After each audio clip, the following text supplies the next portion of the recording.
Welcome back to this special edition of Hannity. Joe Biden's legacy, it's officially in tatters. Today on Truth Social, President Trump made the following announcement, quote, "I am hereby canceling all executive orders and anything else that was not directly signed by crooked Joe Biden, because the people who operated the auto pen did so illegally." Here now with exclusive reaction is the chairman of the House Oversight Committee, James Comer. Chairman, thanks so much for joining us. The committee issued a fabulous report. You did the homework, you did the interviews, you came up with the conclusions. And now to see the president take action, was this anticipated? I didn't know Friday after Thanksgiving he was going to do this, but certainly glad to see it.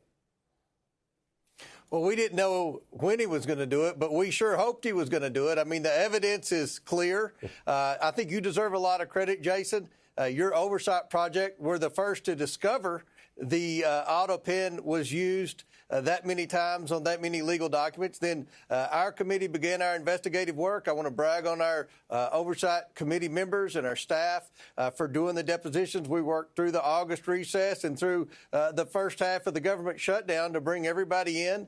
And we gave everybody in the Biden administration an opportunity to explain what role Joe Biden played in the use of the auto pen, and no one could give a definitive answer that Joe Biden had any role whatsoever in the use of that. It's not, Jason, it's not the use of the auto pen that we had a problem with on the Oversight Committee. It's the unauthorized use of the auto pen.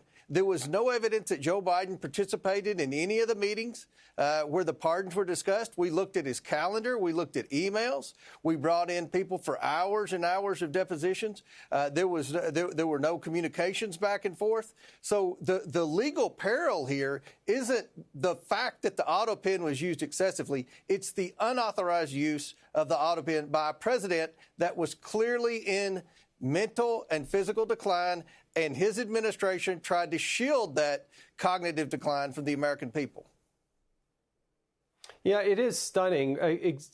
Set aside the signatures on public laws. If you look at the universe, 88% of the time during 4-year period, evidently the president, it appears, used an auto pen. And you're right, it's those unauthorized, because publicly the president had said, President Biden, that it was for people that, on pardons and whatnot. This is for people who had committed nonviolent crimes. But there were several people who committed violent crimes, murders, in fact, that were actually released or had their death sentences diminished. That's what's so stunning. It was a total, complete different than what the president was saying publicly. And it begs the question, did he truly authorize it? Right. We never found any evidence other than the very last person we brought in, Jeff Zients, who I'm sure he communicated with everyone else that we brought in. He knew the questions we were asking. No one could say, yes, Joe Biden told me to sign this document with my name. Yes, I participated in a meeting with Joe Biden where we discussed this executive order or we discussed this person's pardon. No one, his inner circle, we brought in all of his inner circle, some of whom pled the Fifth Amendment, wouldn't even answer the questions. But those who did, other than Jeff Zients, the very last person, no one could say it. Now, we didn't bring Jill Biden in. Many believe she was the one that was making a lot of decisions. It doesn't matter. What matters, Jason, is that Joe Biden wasn't a part of the process. And the Constitution is clear.